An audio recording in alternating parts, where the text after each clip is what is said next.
Click the links for the alt video platforms: Odysee, Chute, Sport Channel, Coffee, Crypto, the others. So Ziegler and Garfinkel. When will the white normie wake up? Here's the thing.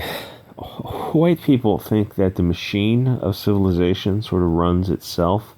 It doesn't. It absolutely doesn't. If you're not constantly on top of the situation, scorpions will crawl in. Scorpions like Ziegler and Garland. He has an anti-white agenda. Nothing will stop it. Even, publicly lying and getting caught, that won't stop people like him and his kind. Do the normies ever wonder why people like Ziegler or Garland, aka Garfinkel, appear to do such crazy things? Why they act like they hate white people so much? Why they just want to throw a monkey wrench into the gears of civilization?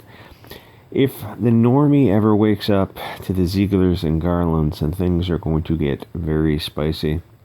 So in brief, girls are getting struggle-snuggled in the ladies' rooms at schools because these Ziegler types think that boys should use the girls' bathroom. Yes, it's just as crazy as it sounds. If you're not up on the current culture war, it's a thing they're doing now to have unisex bathrooms, and they're having unisex sports. So men are going in there and just struggle-snuggling the girls. Because it's one of the facets of the destruction of civilization. So girls are getting attacked in the bathrooms, and people like Ziegler and the school board are covering it up, lying to the parents, teachers, board meetings.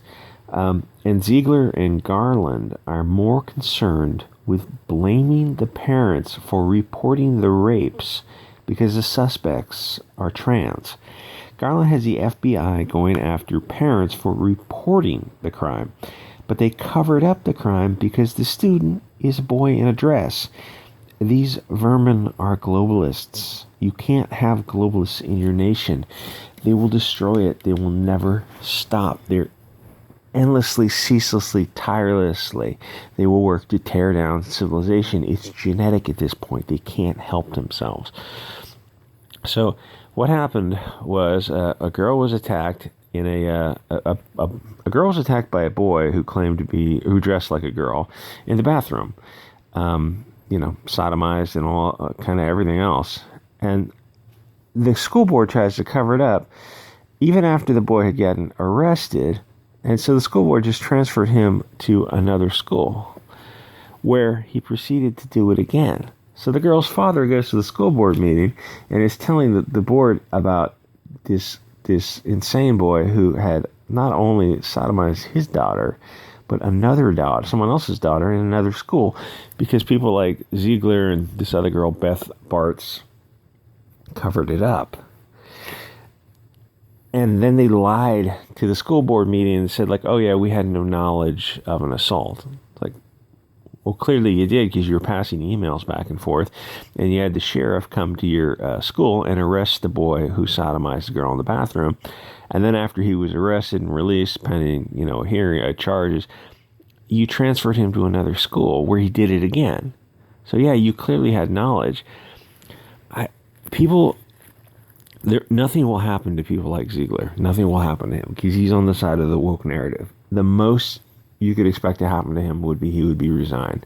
There's not going to be any criminal conspiracy charges filed against him. That kind of stuff just doesn't happen.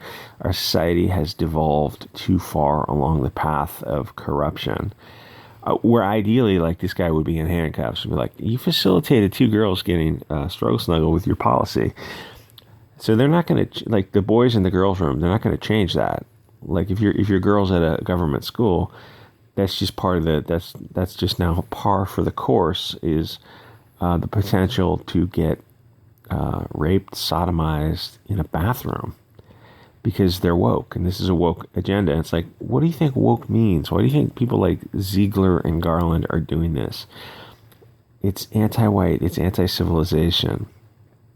You think, civilization can run itself. We don't need to run for school boards and town councils. We can just let these... Why do you think these people worm their ways into power? They always find themselves on school boards and council meetings. They always worm their way into these systems of power because those are key nodes and infrastructure points. They're critical nodes. They're leverage points. So you're able to exert a lot of leverage over a school board. You can decide what books you want to bring in, maybe the hiring of teachers. You have a lot of power to be a county superintendent. This guy makes a lot of money. It's $300,000 a year being a county superintendent. And the school board members, like, look at the people who are running these councils, who are sitting on these councils. Like, look a little into their backgrounds, is what I'm saying. And you look at them and you go like, oh, yeah, you can't have these people making decisions for what books to teach kids, because they're gonna teach kids the most filthy, degenerate stuff, and you get situations like this where someone like this is untouchable. Nothing's gonna happen to him. The best you go for is like, oh, he might quietly retire, but probably not, because they already sacrificed that Beth Bart's lady. This guy covered it up, and nothing's gonna happen to him. I mean, and I don't mean just civilly. I mean, like, criminally, something should happen to him, and it just won't. Anyway, like, comment, subscribe. See you guys on the next episode.